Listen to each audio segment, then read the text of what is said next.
It's not just about the top of the ticket. It's also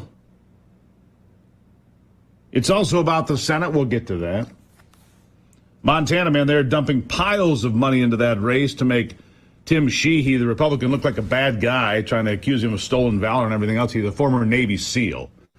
But they have gone crazy. $200 million spent on the Senate race here in Michigan, where I live. $200 million.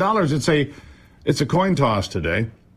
I did call Pete Hoekstra yesterday, my next guest. He's the former House Intelligence Committee chair. He's the chair of the Michigan Republican Party. And I just said, geez, Pete, how do you do this? He's with me now. Pete, good morning. Hey, good morning.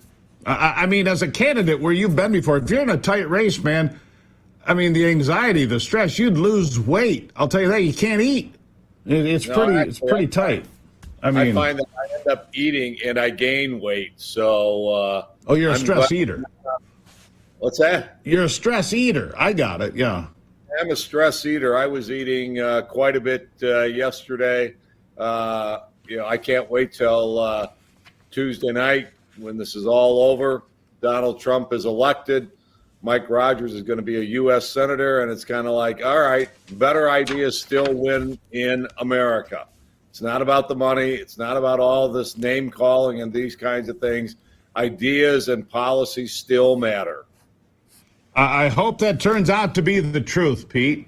Because brand new polling here in Michigan has taken it from Trump being up by a point or two to Kamala Harris being up by a point or two. And it's a pollster. I mean, Steve Mitchell, I know who he is. You probably know who he is. He's a decent pollster, good pollster, actually. And he just says there's been this push towards Kamala Harris in the last, 3 days. Now, we'll see, because the Republicans really turned out in great numbers in the run-up in the early voting. And Republicans will certainly also put out more people on Election Day, because historically that's where they are, and they'll have a big push. I think it sets Donald Trump up for a good day tomorrow. Maybe in Michigan, maybe in Pennsylvania, maybe in Wisconsin, maybe everywhere. I guess we'll see, because if Donald Trump outperforms the polls by 1 point, he's always outperformed by significantly more, by 1 point. I mean, you look at insider advantage, for example. That would mean he'd win all 7 states and be on his way to a runaway, right? That's exactly right. And, so we're both looking at where Donald Trump and J.D. Vance are going to be visiting.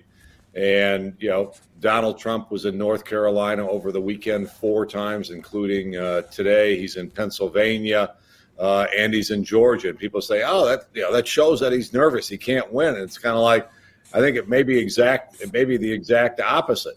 If he wins Georgia, goes up and wins North Carolina, and then finishes strong in Pennsylvania and wins there, he's the president.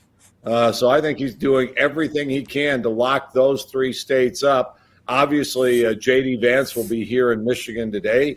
He will be in Flint. I think, this will be the second or third major event that we've had in Flint this cycle. Republicans have never played hard in Flint. They are this time. Flint, Saginaw, Bay City, that part of the state, very important. Now, Donald Trump, you and I were down at the same rally in Warren here on Friday. And the numbers in Macomb County are about as important as any county in the state of Michigan. I mean, Macomb County is incredibly critical to Michigan, right? And so having said that, what are you seeing in Macomb County currently? We are seeing the reports from the ground we are seeing phenomenal numbers and good turnout in Macomb County. Oakland County, where we've got new Republican leadership this cycle, they have hit the ground running hard, and they've been running hard for 2 years. We've been bleeding in Oakland County. I think in this cycle, it looks like we're going to stop the bleeding and recover some of the ground that we've lost in Oakland County. Monroe County, I was there last week. We had a huge turnout for Eric Trump. I was expecting about 250 people, 700 to 800 people showed up downriver. So we're doing really, really well in Southeast Michigan. The numbers here on the west side of the state, Ottawa County, Republican stronghold. Sure, there have been divisions within the party locally, but it's actually gotten more Republicans out, and the one thing that does unite them is voting for Donald Trump. Donald Trump, I've never had this many requests for, hey, Pete, can you get me expedited entry? Can you get me in on Monday night? It is going to be an awesome and a huge rally tonight in Grand Rapids to close out, Donald Trump's election campaigns. We'll never see an event like this again. We may see him campaigning and do events once he's trying to push his policies as president. But this is the closing argument tonight, in Grand Rapids. I have no idea what time that event's going to start. I know when it's supposed to start. But he's doing, I think, 4 events today. He is. I'm looking at the schedule right now. He's going to be in Raleigh, North Carolina to start the day for a 10 a.m. rally.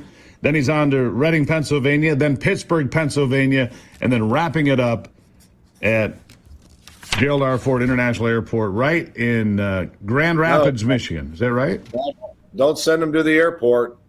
Van Andel Arena. There it is. I'm sorry. I'm looking at the schedule. You're right. Van Andel. I'm looking at his flight schedule. Van Andel Arena, which, by the way, was the first place he went after he got shot in Butler. Was the first place he went, was Van Andel Arena. And it was a packed rocking day that day back in July. I was there for that one as well. What's going to take, Pete? I mean, it's about, I had David Axelrod on just a moment ago with a comment saying, look, he doesn't feel that the Democrats have the enthusiasm. He's concerned about enthusiasm. What's it going to take to motivate people? The polls say Donald Trump is down a point or 2 points in Michigan right now. What other motivation do people need? I mean, there it is, folks. You're behind by a point or two, fourth quarter. What are you going to do about it? That's my message. What do you say, Pete? No, I mean, that by in and of itself should be enough motivation. It's very, very scary to think of what we would have if we had 4 more years of the Biden-Harris-Walz agenda. Another 4 years of massive inflation, open borders. Think another 10 to 15 million people coming across the border. If she's president, it will be more than that. Think of what will happen in the Middle East, in Ukraine, China. China will eat our lunch for the next 4 years. What will happen with the EV mandates and those kinds of things.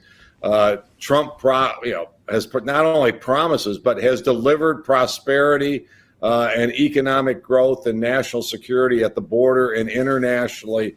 4 more years of Harris is scary. 4 more years of Donald Trump is exciting, hopeful, and optimistic. And so, those poll numbers, I think they're wrong. Okay. Wow. Why would I say that? They were massively wrong in 2016. Well, it's your job, too.